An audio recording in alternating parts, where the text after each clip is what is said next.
नमस्कार, मैं प्रद्युमन जोशीला नलवा। कभी राजसी ठाठ बाट में रहे और एक लो प्रोफाइल राजनेता की जिंदगी जीने वाले अभय सिंह चौटाला के पास जब से इंडियन नेशनल लोकदल पार्टी की कमान पूरी तरह से आई है चौधरी ओम प्रकाश चौटाला की रहनुमाई में, तब से अभय सिंह चौटाला लगातार प्रदेश में सक्रिय हैं।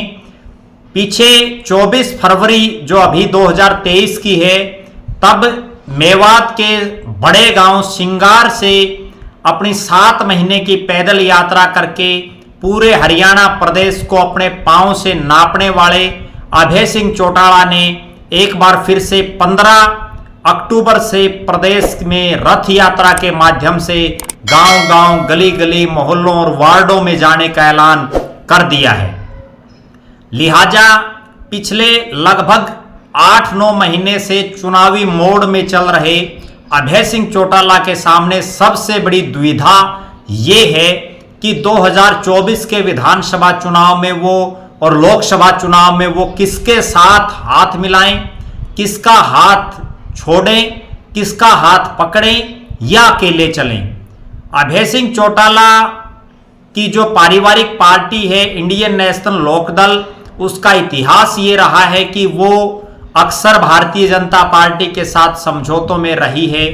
कांग्रेस की बजाय वो भाजपा को ज़्यादा प्रेफर करते हैं। लेकिन 2019 के विधानसभा चुनाव के बाद प्रदेश का जो राजनीतिक सिनेरियो बदला, उसमें अभय सिंह चौटाला के जो वर्तमान में राजनीतिक धुर विरोधी हैं, उनके भाई अजय सिंह चौटाला और भतीजे दुष्यंत चौटाला ने जब से बीजेपी से हाथ मिलाया है, तब से उनके सामने सबसे बड़ी दुविधा ये है कि अब वो बीजेपी के साथ तो जा नहीं सकते। उनके पास 3 ही विकल्प दिखाई दे रहे हैं जिन पर वो बार बार चर्चा करते हैं। अभय सिंह चौटाला कभी इंडिया महागठबंधन में शामिल होने की बात करके चुनाव लड़ने की बात कहते हैं। अपने धुर राजनीतिक विरोधी चौधरी भूपेंद्र सिंह हुड्डा से भी हाथ मिलाने से वर्तमान में उनको कोई गुरेज दिखाई नहीं देता। और कभी चौधरी वीरेंद्र सिंह के साथ भी हाथ मिलाने के लिए वो तैयार हैं। कभी वो हरियाणा प्रदेश में तीसरा मोर्चा बना करके चुनाव लड़ने की बात कहते हैं। कभी अभय सिंह चौटाला सभी 90 की 90 विधानसभा सीटों और 10 लोकसभा सीटों पर अपने दम पर चुनाव लड़ने की बात कहते हैं। लिहाजा चूंकि अब चुनाव सिर पर आ गया है, उसके बावजूद अभय सिंह चौटाला के सामने सबसे बड़ी दुविधा, सबसे बड़ा जो चक्रव्यूह है वो यही दिखाई दे रहा है कि अगला चुनाव वो अकेले लड़ें। अगर अकेले लड़ते हैं तो क्या 90 प्रत्याशी और 10 लोकसभा के प्रत्याशी जिताऊ टाइप के प्रत्याशी उनके पास हैं, ये भी एक सोचने का विषय है। 2019 में जिन लोगों ने इनेलो की टिकट पर लोकसभा और विधानसभा के चुनाव लड़े, उनमें से कई लोग तो पार्टी छोड़ करके चले गए। कुछ ऐसे हैं जो निष्क्रिय होकर के घर बैठ गए। अब कोई बहुत बड़े एक्टिव जो टीम है 2019 वाली, वो अभय सिंह चौटाला के पास दिखाई नहीं दे रही है। कोई बड़ी ज्वाइनिंग भी पार्टी में नहीं हो रही है। और ये चुनाव उनके लिए करो या मरो का है, क्योंकि अगर इस बार भी इंडियन नेशनल लोकदल पार्टी सत्ता में नहीं आई तो 2005 के बाद लगभग 20 साल का उनका राजनीतिक वनवास हो जाएगा। और इतने लंबे समय बाद वर्कर टूटने शुरू हो जाते हैं, वर्कर पार्टियों को छोड़ना शुरू कर देते हैं।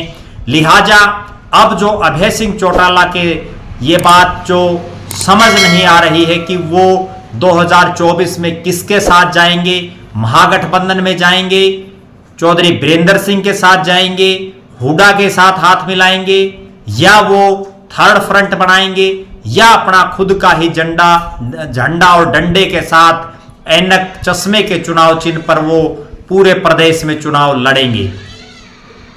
अभय सिंह चौटाला को अगर सीरियसली 2024 का विधानसभा चुनाव जीतना है, विधानसभा चुनाव में अपनी एक साख बनाए रखनी है, तो उसके लिए उन्हें बिल्कुल क्लियर और स्पष्ट ये करना होगा कि वो किस नाव में पांव रखना चाहते हैं। क्योंकि कई बार दुविधा में दोनों गए, माया मिली ना राम वाली कहानी हो जाती है। राजनीतिक दुविधा और राजनीतिक द्वंद्व जब हो जाता है तो उसमें फैसले लेना भी बड़ा मुश्किल हो जाता है। अब देखना यह है कि अभय सिंह चौटाला अपने पिताजी चौधरी ओम प्रकाश चौटाला की तरह एक मजे हुए राजनीतिज्ञ के रूप में कोई फैसला लेते हैं या वो एक हरियाणा प्रदेश में एक अनाड़ी टाइप के नेताजी भी हैं, उनकी तरह ही कोई फैसला लेते हैं। इस पर बड़ा प्रश्न है। इसका जवाब आने वाले कुछ समय बाद मिलना निश्चित है। अब देखना यह है कि 2024 में अभय सिंह चौटाला क्या राजनीतिक फैसला लेते हैं, उस पर हमारी नजरें बनी रहेंगी। आप लगातार हमारे साथ बने रहें। हमारे फेसबुक पेज को लाइक और फॉलो करें, यूट्यूब पर चैनल को सब्सक्राइब करें, बेल आइकन घंटी का बटन अवश्य दबाएं, वीडियो को ज़्यादा से ज़्यादा शेयर करें, अपने बहुमूल्य कमेंट्स अवश्य लिखें। बहुत बहुत धन्यवाद। आपका अपना प्रद्युमन जोशीला नलवा।